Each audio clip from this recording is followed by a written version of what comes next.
Marcus slammed his phone against the steering wheel. "What do you mean 1247 doesn't exist? I'm standing right here!" The dispatch lady kept saying the same thing, while 3 cops were suddenly walking toward his Honda from 3 different directions, and Marcus had no idea why.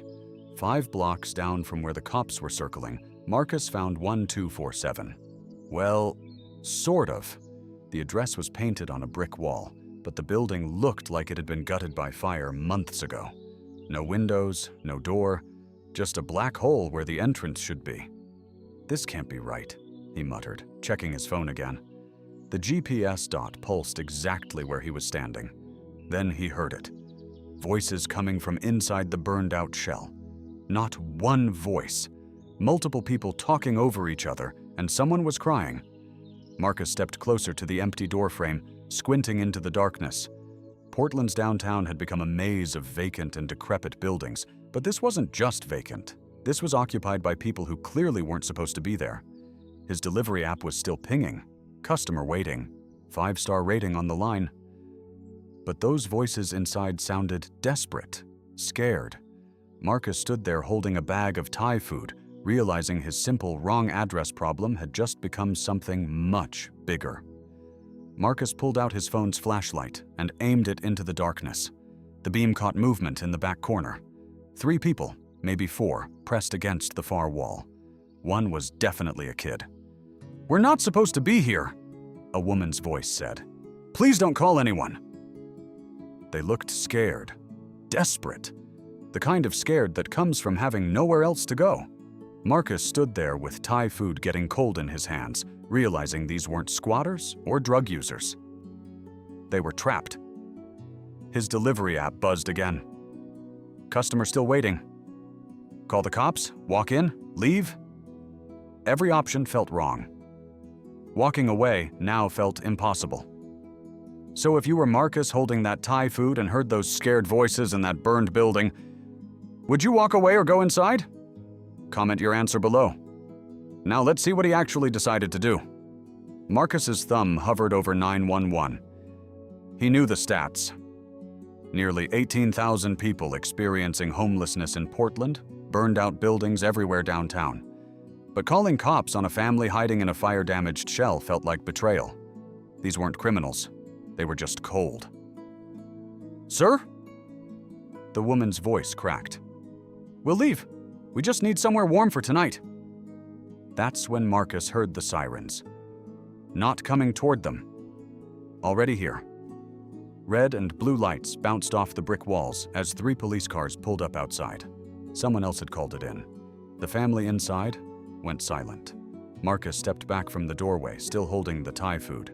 Whatever was about to happen, he'd accidentally become the delivery driver who led authorities to a family just trying to survive another freezing March night. The sirens got louder. More cars arriving. This wasn't a simple wrong address anymore.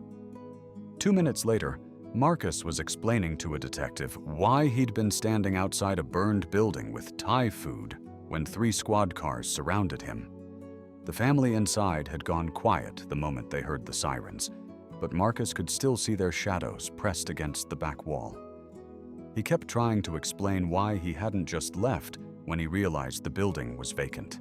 Walking away from scared voices felt impossible. "They're not criminals," he said, gesturing toward the burned doorframe.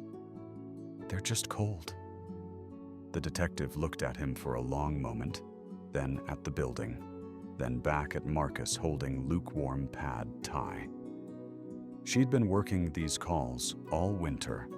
She knew the difference between drug dealers and desperate families, and she knew that sometimes the delivery driver was the only person who bothered to stop. That's when Marcus understood he hadn't made a wrong delivery. He'd interrupted something. Someone had called this in before he arrived. The family wasn't just hiding from the cold. They were hiding from something else. 6 weeks after the burned building incident, Marcus started recognizing the same faces at his delivery stops. Not customers, the people sleeping in doorways. Portland now had nearly 18,000 people experiencing homelessness, with about 8,800 living completely unsheltered. and Marcus was becoming an accidental expert on which corners had the safest spots to sleep. The family from the fire-damaged building had been moved to a temporary shelter that night, but Marcus kept thinking about them. 3 weeks later, he started carrying extra water bottles in his delivery bag. Then granola bars. Then he was checking on people during his routes. Like some kind of unofficial social worker who just happened to drive a beat-up Honda. "You're the delivery guy who called it in," said a woman named Sarah when he stopped at the corner of 5th and Burnside. She'd been there for 2 months, sleeping in a tent that got soaked every time it rained. That family, they got into housing. Real housing. Marcus stood there holding someone's lunch order, realizing his wrong address mistake had accidentally connected a desperate family to the exact services they needed.